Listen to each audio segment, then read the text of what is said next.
Doutor Carlos, já que o senhor está assim animado, né? Já está falando bastante aí, então eu vou aproveitar então.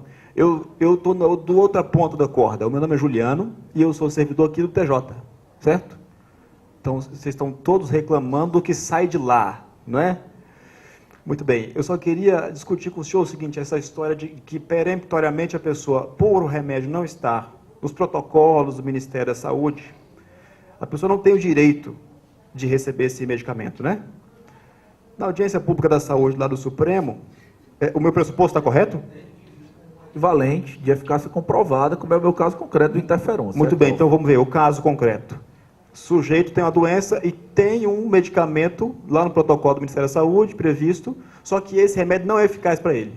Não, a eficácia é comprovada. Tudo bem. Para o caso dele, aquele remédio que está previsto lá nos protocolos não foi eficaz. Tudo bem? Esse é o caso. Aí o senhor está dizendo, então, que a pessoa não teria o direito de pedir uma alternativa. Esse é o primeiro pressuposto? Se a pessoa tem uma doença que não tem um medicamento de eficácia comprovada, ela tem direito. Não tem medicamento no SUS. Você vai deixar a pessoa sofrer lá porque ela não tem dinheiro? Ah, então tá bom. Não, então era uma dúvida. Era só isso. O meu caso é porque o interferon alfa, especificamente, ele é um remédio utilizado para câncer, para o combate de câncer, inclusive de pessoas de rede particular, entendeu? Não é tipo o Estado comprou o mais barato e está dando no SUS, não. Ele é o medicamento mais eficaz que existe no mercado. E a pessoa queria um medicamento experimental, entendeu? Tá entendendo? No caso específico... Sem demonstrar que aquele medicamento foi ineficaz para o caso dela específico. Ela não demonstrou isso, Não, era eficaz. Não tem dúvida que era eficaz, não. O que ela dizia é que o outro poderia ser melhor ainda, não, então já que era experimental. Então acho que eu não me fiz entender. Assim, ó, eu estou dizendo o seguinte, um sujeito que... Existe um medicamento lá. Ele experimentou esse medicamento e para o corpo dele isso não funcionou. Entendeu? Esse é o caso que eu queria debater. Então, pelo que eu estou entendendo, o seu pressuposto é que se houver um medicamento no SUS e que mesmo... Não. O medicamento de eficácia comprovado. Comprovado, mas para o caso específico daquela pessoa, o remédio não foi eficaz. Não, entendeu? se ele comprovar que não foi eficaz, eu acho que ele tem direito ao medicamento. Então, não tem problema, não. É a mesma coisa de você chegar no SUS e não ter medicamento. De fato, não teve, entendeu? É diferente de você chegar e dizer o seguinte, olha, o SUS tem uma prótese tal. Eu perdi a perna, o SUS me dá uma prótese tal. Tá bom. Não, mas lá na Alemanha... O cara tá mandando implantar uma mão mecânica e o cara mexe a mão, não. Aí o cara vai poder pedir isso aí? Se existe uma prótese, como é que funciona o negócio, entendeu? Então você tem que pensar se o cara tá tendo... É como eu falei, se a pessoa não corre risco de morte, a segunda instância da coisa, para mim, é a questão da dignidade. Então, se o sujeito está chegando lá, tem um tratamento digno, está tendo um tratamento digno no SUS, e parece que... Eu lhe falo isso aí porque hoje em dia eu trabalho dentro do Hospital das Clínicas. A gente tem um setor da Procuradoria... Só para acompanhar a parte de saúde da faculdade, da Universidade Federal de Minas Gerais. E você vê dia a dia as pessoas, entre aspas, elogiando assim, o sistema, entendeu? Claro, a pessoa está doente, a situação dela já é dificultosa. Ela está no particular, está doente, é ruim, entendeu? Eu mesmo estou com meu pé aqui, não sei nem qual é a gravidade da lesão que eu sofri aqui, mas tive que botar uma bota para vir hoje. Então, o que acontece? Tá doente é sempre ruim. Claro que a situação da pessoa não é como quem é saudável, e nem você pode pedir essa comparação. Agora a questão para mim é o quê? A pessoa está sendo tratada de maneira digna? Se a pessoa chega no SUS, o médico diz, só tem esse aqui, remédio aqui. Infelizmente ele não serve para câncer de fígado, só serve para de estômago. Aí você vai ter que tomar? Não, claro que não. Existe um de câncer de fígado? Existe, então toma esse, claro. Você não tem dúvida nenhuma. Tranquilo, a meu ver, entendeu? É exatamente o que eu estou discutindo, que eu estava discutindo com ela. Às vezes você vai dizer assim, pode para todo mundo. Mas tem casos, entendeu? Que se é para tratar as pessoas com indignidade, ou mesmo deixar a pessoa morrer, entendeu? Por exemplo, eu acho que uma pessoa que não tem condição de comprar uma moradia de nada tem de ter direito a entrar na justiça contra a União, em determinados casos muito específicos poderia ser discutido isso aí. Participar de um programa desse Nosso Caso, a Nossa Vida e por aí vai, entendeu? A gente tem que ver que o Estado, ele tem um orçamento limitado? Tem. E ele tem que discutir isso judicialmente, eu já discuti isso várias vezes, entendeu? Agora você não pode colocar as pessoas em segundo lugar. Tem que ser pensado dessa maneira também. Tem chance uma segunda? Tem. Doutora Carolina, sou eu aqui, Juliano de novo. Lá no tribunal a gente vê várias petições, a senhora mencionou assim, muito bem os limites da atividade jurisdicional, quando o legislador delimita claramente até onde o Estado pode ir, não é certo? Quer dizer, e a doutora Marina falou que, às vezes, o juiz, ele usando isso que estão chamando de hipertrofia dos princípios, né, em que Quer dizer, o CPC proíbe, por exemplo, penhora de salário. Está escrito lá. Não pode penhorar. Ainda dá umas exceções. Mas o juiz atropela aquilo e fala assim, não, eu vou penhorar porque tem um princípio e atropela aquilo lá. E aí a senhora diz que o juiz tem que respeitar isso. Aí eu, às vezes, vejo petições lá de gente dizendo assim, especificamente, não bem em caso de política pública, mas especificamente no caso de saúde, né? E o Ministério Público dá parecer do seguinte sentido, mas o Estado não sabe gastar o dinheiro dele. Se o Estado não sabe gastar o dinheiro dele, porque tem corrupção, então o juiz pode, nesse caso, atropelar a política pública previamente existente e implementar o que ele quiser, né? A senhora acha que isso é razoável? Por malversação do dinheiro público ou por alguma coisa desse tipo, o juiz atropelar o administrador e dizer como aquela política pública vai ser implementada, alguma coisa assim, não? Doutora Carolina, só antes de, complementando a pergunta do colega, me ocorreu aqui um caso que aconteceu com um colega meu, que existia comprovadamente dinheiro para construir determinado empreendimento. O Ministério Público entrou com uma ação, o Estado, a União queria construir uma escola estadual. O Ministério Público sopesou isso e disse que, na verdade, mesmo existindo hospital público da União na localidade, a urgência maior naquela localidade seria de saúde. E falou, não vai construir uma escola, vai construir um hospital. Está dentro da pergunta feita pelo colega. Se pode fazer esse sopesamento, né, de políticas públicas. Não vai construir isso, vai construir aquilo. Fugindo dessa questão da reserva do possível, que aí já não entra mais nesse assunto. A linha que eu defendo, ela é no seguinte sentido. O judiciário, hoje, eu acho que ele tem legitimidade para exercer efetivamente o controle da política pública, mas eu acho que existem certos limites, né? Até pela própria opção do poder constituinte de uma democracia representativa e pela separação de poderes, né? E, efetivamente, os poderes que têm competência direta para exercer, para elaborar e executar as políticas públicas são os poderes executivo e legislativo. Então, eu acho assim, o judiciário ele pode e deve adentrar na análise das políticas públicas, porque eu acho que, principalmente a partir da Constituição de 88, ele passou também a ser corresponsável pelo sucesso do Estado Democrático Social, né? Mas a decisão dele deve se pautar na razoabilidade da política.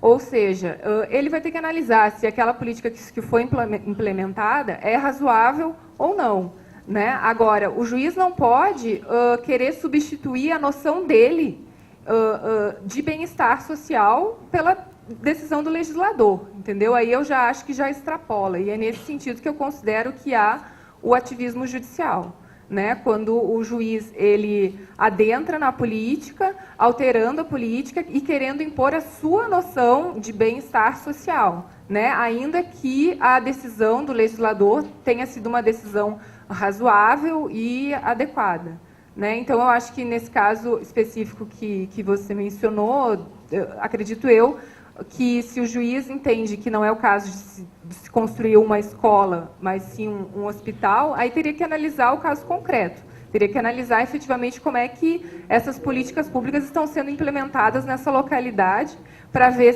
se foi razoável essa decisão do legislador ou não. E se a decisão é uma decisão razoável, tanto do legislador quanto do administrador, e o judiciário interviu nessa questão, eu acho que aí sim há ativismo judicial. Não concordo, eu acho que não tem que intervir. Na verdade, isso é administração pública e um dos princípios da administração pública é a auto-executoriedade. Ele tem, o administrador tem discricionariedade para determinar o que é melhor para aquele investimento. Só que eu faço parte lá na UEL de um observatório de políticas públicas e esse é um instrumento de controle social muito interessante que vai justamente avaliar as necessidades práticas, né, de imposição de política pública. E o que a gente está percebendo lá é que esses órgãos, tanto o Ministério Público quanto o Tribunal de Justiça, ou mesmo o Poder Judiciário, eles não buscam os dados concretos das necessidades, não fazem mapeamento, não tem levantamento de dados, nem de investimento para determinar esse tipo de coisa. E mesmo assim, tem um monte de ação civil pública no Paraná falando justamente com esse tipo de pedido, de mudar o investimento, e mesmo assim eles não têm essa noção. A gente está trabalhando lá na UEL nos 4 cursos, né, Economia, Administração, Direito e Serviço Social, para ver se a gente consegue fazer um levantamento de dados, dando esse subsídio para o próprio administrador. Mas por essa razão eu acho que nem o Ministério Público, nem o Tribunal de Justiça, nem o Poder Judiciário tem legitimidade para intervir nesse tipo de atuação, porque isso é auto-executoriedade administrativa e é princípio da administração pública na Constituição Federal. Então, nós estamos fazendo invasão de poder. Eu tenho essa... Eu adoto assim, uma linha mais no sentido de que o Poder Judiciário, principalmente a partir da Constituição de 88, ele não pode ser acusado de ser ativista por tomar decisões políticas, né? Eu acho que isso é justamente aquela questão que eu falei no início ali da minha exposição, da judicialização da política. Hoje o Poder Judiciário ele toma decisões políticas e isso ele encontra legitimidade na própria Constituição, né? A partir do momento que aí foram inseridos os direitos sociais na Constituição, né? E pelo próprio controle de constitucionalidade, né, que o Judiciário exerce. Então, inevitavelmente, ele toma decisões políticas, né, e ele não pode ser acusado de ser ativista por tomar decisões dessa natureza, né. É claro que ele, ao adentrar numa política pública, ele vai ter que utilizar de ferramentas, de instrumentos de avaliação da política, né? Ele vai ter que tomar decisões fundamentadas, né? Decisões racionais, e aí ele vai ter que ter todo um aparato que talvez nem o judiciário ainda não esteja tecnicamente preparado, né? Mas eu defendo que ele pode adentrar, mas observando esses limites, e que ele tenha, que ele utilize essas ferramentas, né? Técnicas para adotar a decisão de forma racional, né? De forma segura. Como é o seu nome, por favor? Daniel. A pergunta que eu queria fazer é para a palestrante, doutora Natália, sobre a palestra de nepotismo. Me parece que ela não está mais aqui. Ela me informou que, na verdade, ela vai participar de um outro debate agora às 16 horas, tinha que preparar Certo. Então fica prejudicado a pergunta, né? Provavelmente ela está ali, se o senhor quiser deixar registrado aqui, alguém puder ajudar. Então é o seguinte, a pergunta que eu faço, eu sendo leigo no assunto de direito, né, não sou advogado, então eu queria saber o seguinte, ele falou sobre a Lei 8.112 e sobre um decreto presidencial, né, que, no meu entender, modificou a lei. Eu queria saber o que vale, né? É a lei ou é o decreto? Olha, salvo engano, essa discussão foi parar no Supremo Tribunal Federal, e porque o argumento era justamente que o decreto não poderia adotar como fundamento de validade algo contrário ao que estava previsto na lei. Só que o Supremo pacificou entendendo que o nepotismo vem direto do princípio da moralidade administrativa. Por favor, me corrijam se eu tiver que... E entendeu pela validade do decreto. Ok, foi pacificado. Obrigado. Boa tarde, eu sou assessor na Corregedoria Geral do Estado da Bahia. Minha pergunta é para a doutora Marina, perdão. A senhora falou muito de equidade, da própria razoabilidade e da coletividade que não pode ser sobrestada em relação à individualidade. A senhora acredita que o magistrado, quando ele analisa de forma objetiva e emana a sua decisão, ele não está sendo injusto, ele não está ferindo a isonomia, a razoabilidade, porque esquece de outros critérios inerentes à sua análise? No sentido de emanar uma decisão mais justa, mais próxima da realidade dos fatos. Porque a senhora falou, se salvo me engano, a senhora me corrija, da questão objetiva, né, que deve ser analisada de forma objetiva. Mas se o magistrado ele esquece de emanar a sua decisão com base em outros critérios inerentes ao magistrado, né, que envolve toda uma decisão, ele não esquece de ser, ele não é injusto, ele não comete uma injustiça, ele não fere o princípio da razoabilidade, da isonomia, da própria equidade. Não é a quebra, não é a questão da impessoalidade. É porque para o juiz ele poder emanar qualquer decisão, ele tem uma série de critérios, correto? Se ele analisa de uma forma objetiva, possa ser que ele cometa uma injustiça, porque os outros critérios que vão dar validade, robustancialidade à sua decisão.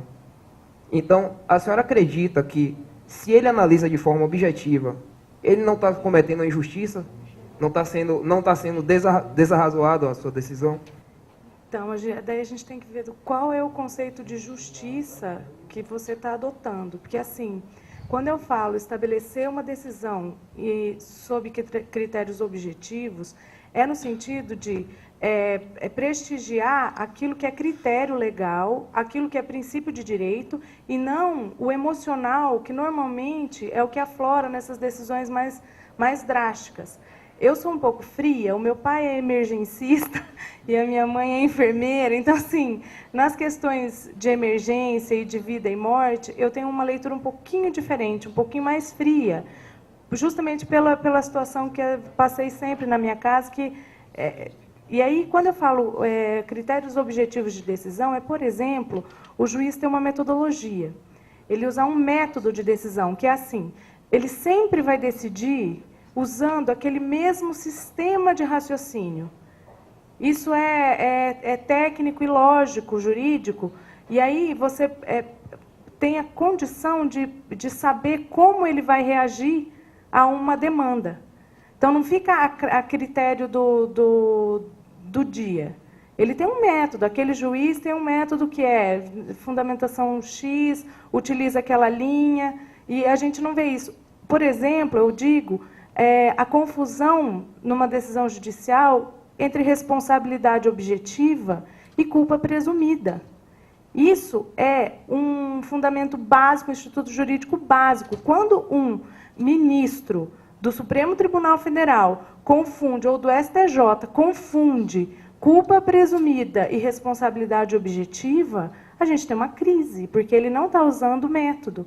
Se ele não está usando nenhuma conceituação lógica daquele instituto, ele está desvirtuando o instituto para produzir uma decisão que chegue aonde ele quer. Então, ele já decidiu antes, e aí ele tá desvirtuando os institutos jurídicos para chegar numa decisão.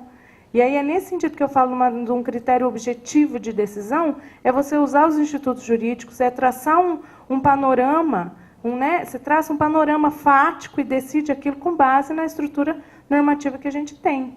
Hoje, aberta, com cláusulas abertas, princípios, não estou retirando nada disso. Só que nesse sentido, no sentido de objetivar, de tratar aquilo como um objeto científico mesmo, e não aquilo assim, eu acho que é isso, então eu vou traçar vou escrever qualquer coisa aqui para fundamentar o que eu já acho mesmo de antemão.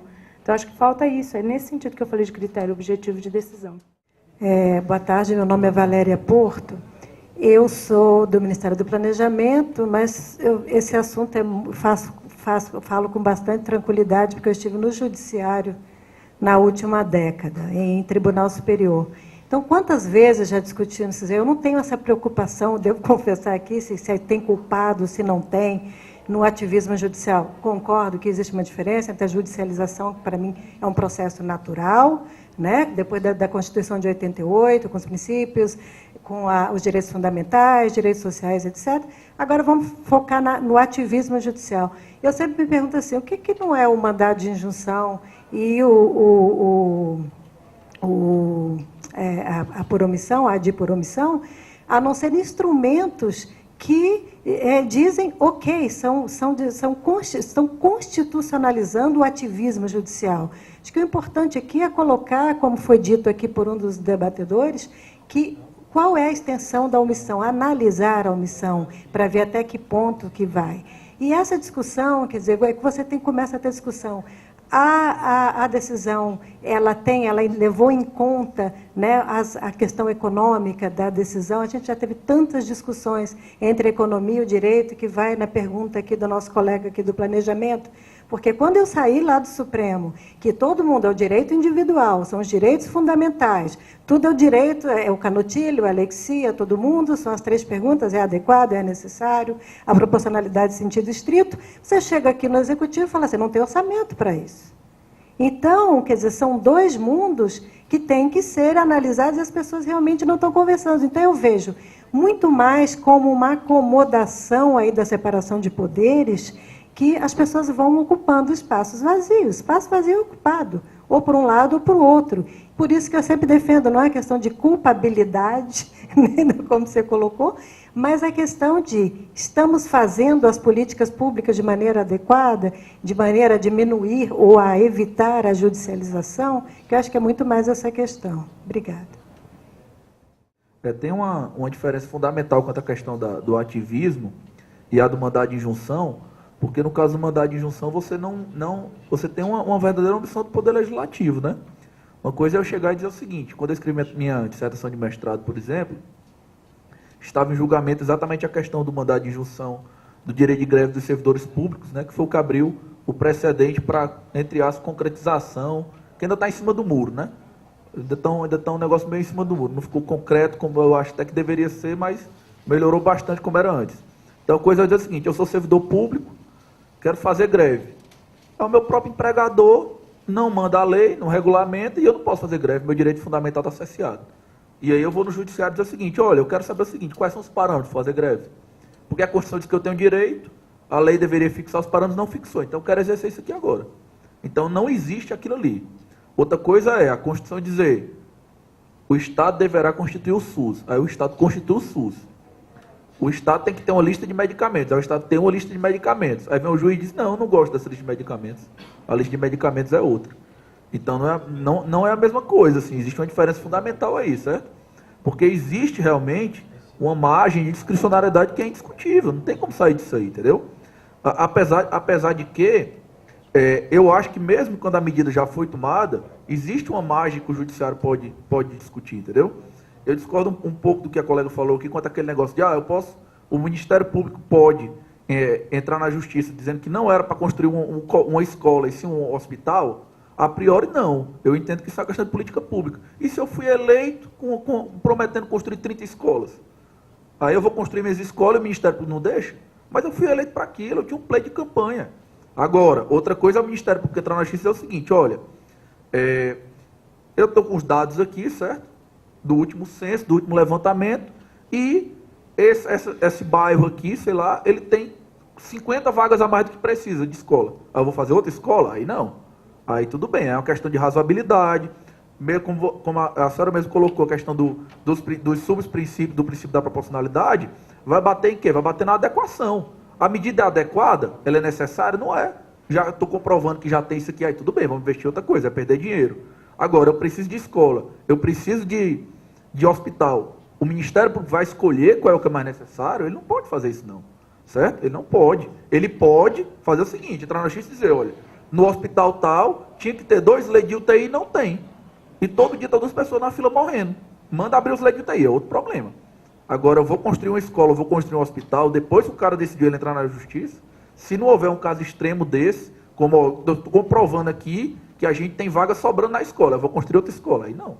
Mas se não for isso aí, parece que ele não pode, entendeu? Porque realmente é ativismo. É o judiciário chegar e dizer o seguinte: eu vou assumir a política. E para onde é que vai a conformação funcional, o princípio da conformação funcional? A Constituição estabeleceu competências, entendeu? A gente trabalha muito aqui com a ideia de poder, poder, poder. Ninguém tem poder. O único poder está no Estado e emana do povo e acabou. Ninguém, nem uma pessoa física tem poder, nem o juiz, ninguém. Porque as suas têm são competências, certo? Então, eu falo isso aí para os juízes. A gente ia para tomar a recursal da INSS, eu dizia: olha, excelência, eu não sei se você sabe, mas você não tem competência para deferir um benefício do INSS que não foi pedido administrativamente previamente, não. Isso é competência do servidor, você não tem competência para isso, não. Não é questão de poder, não. A competência dele não é aquela. Não é competência do Ministério Público nem do Poder Judiciário decidir se o cara vai construir uma escola ou uma coisa. Desde que as duas sejam razoáveis e necessárias. Não é competência dele. Então, assim, agora, não tem a lei, aí é totalmente diferente. Eu estou com o direito fundamental meu cerceado pela questão de não existir a lei, que é a questão do mandado de injunção. Então tem uma diferença aí, entendeu? Que é sutil, mas é importante no caso concreto. Ela tem uma diferença, mas acho que tem muito uma questão de você colocar qual é o peso do ativismo. Como que você vê o ativismo judicial?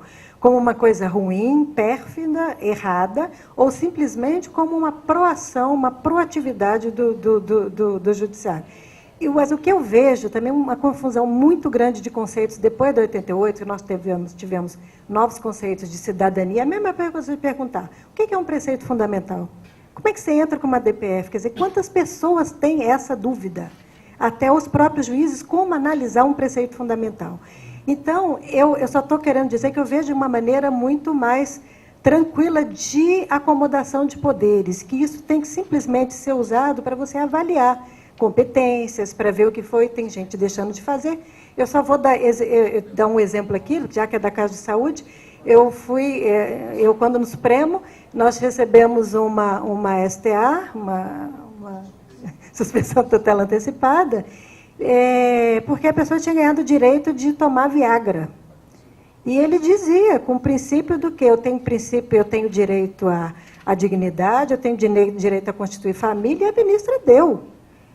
Entendeu? Deu Viagra para ele pelo SUS. Então, eu digo o seguinte, tem todo esse caráter subjetivo, e até que ele falou quando o juiz está bem, quando o juiz, você que falou. Então, assim, tá tudo bem, a tutela foi, nós conseguimos derrubar a tutela. Mas o que eu te digo é que os conceitos, as pessoas ainda patinam em cima desses conceitos, que são conceitos muito novos de cidadania, de direitos fundamentais, de direito individual, né? E de uma maneira que nós nunca trabalhamos antes.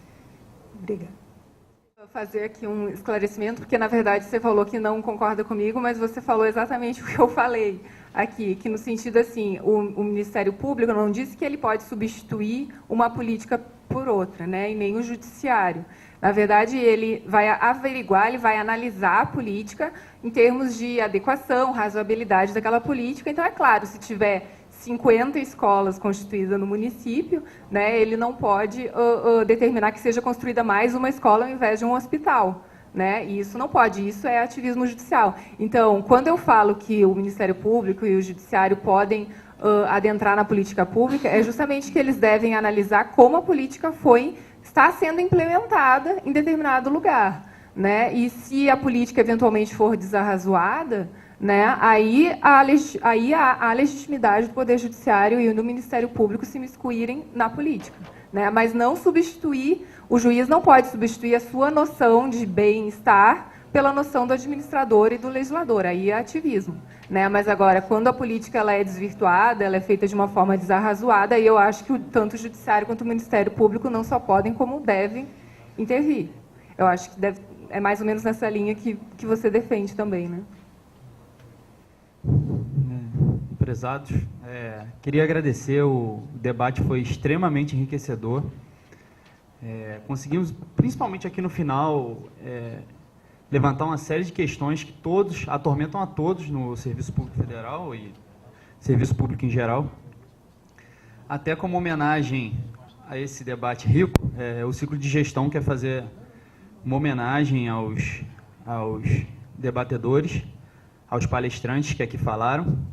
Então, eu vou chamar um por um para poder receber essa singela homenagem daqui. Por favor, doutor Carlos Frederico. O doutor Carlos Frederico foi o primeiro que falou, ele teve que sair mais cedo e informou a gente. O troféu ele foi dado lá fora. Doutora Carolina Scherer Bica.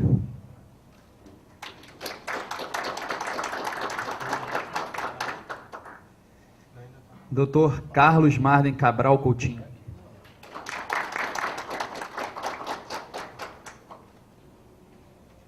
Doutora Marina Zuan Benedetti.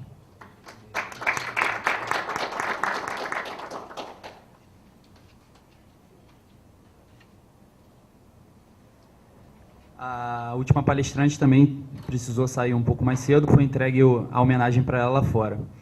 Então, com isso, a gente encerra aqui. Uma boa tarde a todos. Obrigado por tudo. Boa tarde.